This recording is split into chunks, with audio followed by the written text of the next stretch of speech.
Motivation is fluid. Sometimes we're out there crushing it day after day, feeling so empowered by our accomplishments. And then other days, the motivation is gone. Recently, I went through a period where I completely lost my motivation. I didn't feel like running, didn't feel like biking, didn't really feel like doing anything. In this video, I'm going to take you through some of the steps that I took to regain my motivation.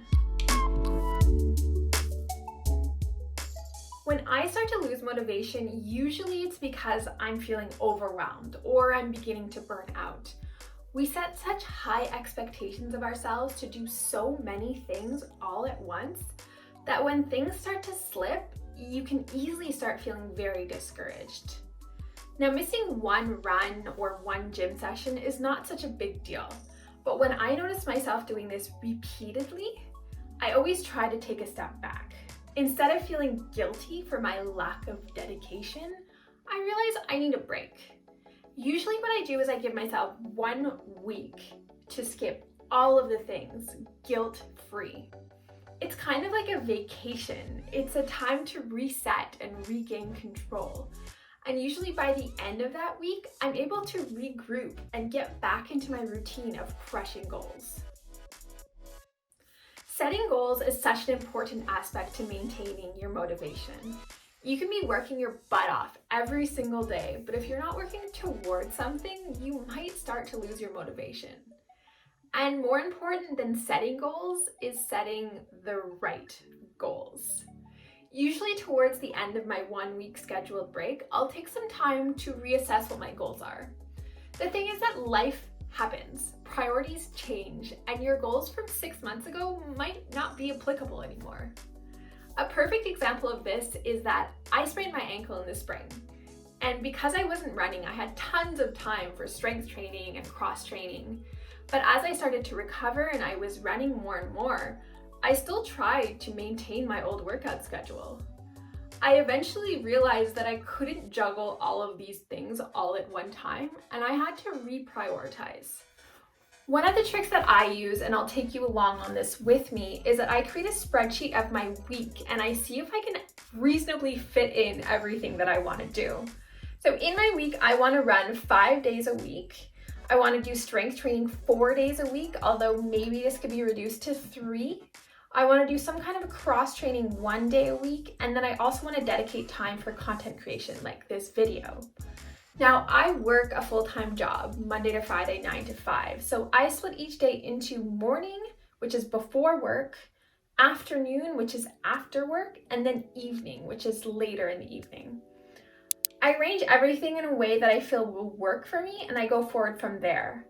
Sometimes this means reeling in some things and focusing on what I consider to be priority. So when I did this recently, I realized that I needed to do more workouts in the morning in order to accommodate the whole schedule. I'll probably reassess this in a couple of weeks and see if it's actually working for me. Routine has its benefits, but it can also become very monotonous. If you're not enjoying what you're doing, this may be the reason you're having trouble staying motivated.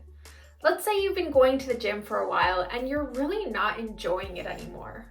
Rather than forcing yourself to continue to go or feeling guilty for not showing up, maybe try switching it up. Try doing an at-home workout, or try going outside, going for a bike ride or going for a hike. Doing whatever you need to do to reignite that flame to want to move.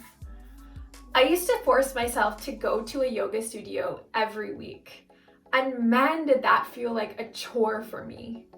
Eventually, I realized that I didn't really like long yoga sessions.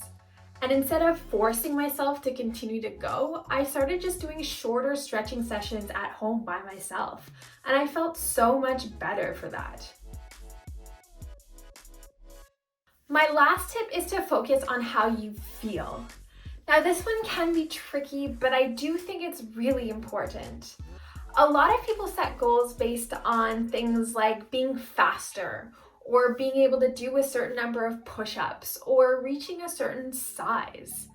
And chasing these kinds of numbers can really take a mental toll. If you're not hitting those kinds of goals, it can be very discouraging and you might feel like giving up.